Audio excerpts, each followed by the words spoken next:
SWOT is one of the most commonly used tools in the workplace.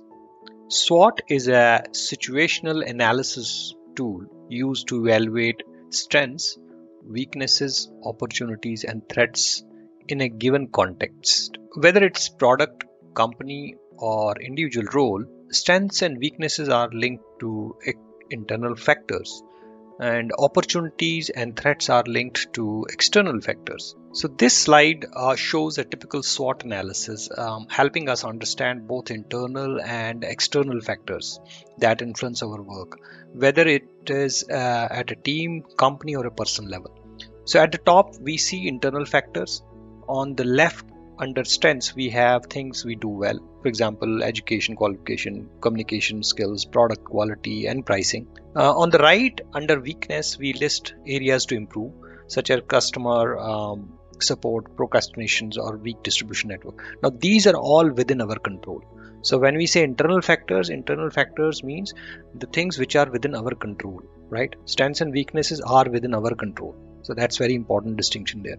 The second is at the bottom, we shift to external factors. Opportunities like tax relief, new project opportunities, policies, or technologies, they represent external conditions we can benefit from, right? Threats like regulations, competition, and inflation are outside influences we must prepare for, right? So opportunities here, you need to kind of make a very clear distinction. The strengths and weaknesses are based on the internal factors which are in our control, and opportunities and threats are within the outside control. They are outside our influences. Okay, so we can prepare for those as and when those opportunities or threats happen. So you can see SWOT helps us focus on what we can improve, meaning things which are within our control, and what we can leverage and what we need to watch out for while making our decisions more strategic and grounded.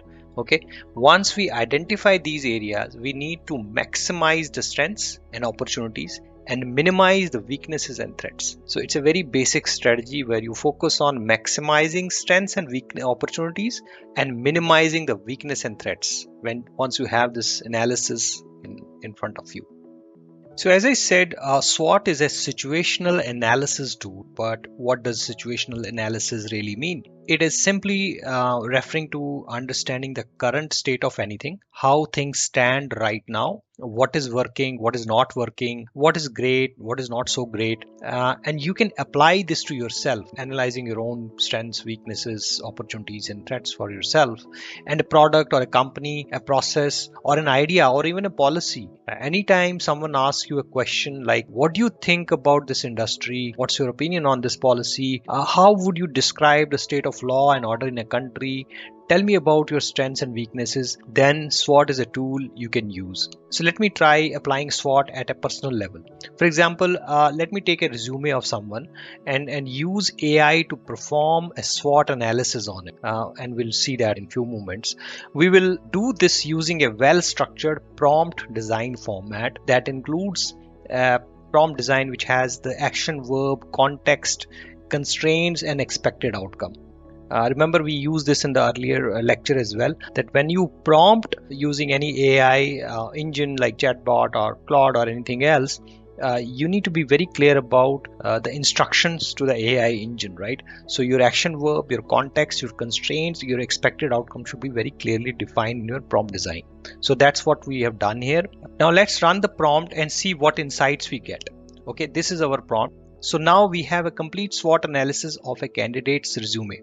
Next step is it's time to analyze these insights and then take action, wherein we should be maximizing the strengths and opportunities and minimizing the weaknesses and threats which we are able to see right now. So overall, SWOT is a handy framework to structure your thoughts. Why? Because most of the time we struggle to organize our thoughts during interviews or when we are having any kind of conversation with someone, especially when we are unsure about a topic. Instead of rambling and freezing, you can take a deep breath and recall the SWOT framework. Even with basic awareness of the topic, you can use SWOT to clearly communicate your thoughts and feelings in a very structured way, and that can leave a lasting impression. So what does SWOT do? Let's recap. It helps you look at any situation through 4 lenses. Strengths, weaknesses, opportunities, and threats. And what do you do after that? You create two-track action plan. As we discussed in the previous slide, you maximize the strengths and opportunities and you minimize the weaknesses and threats. That's how you move from thinking to action,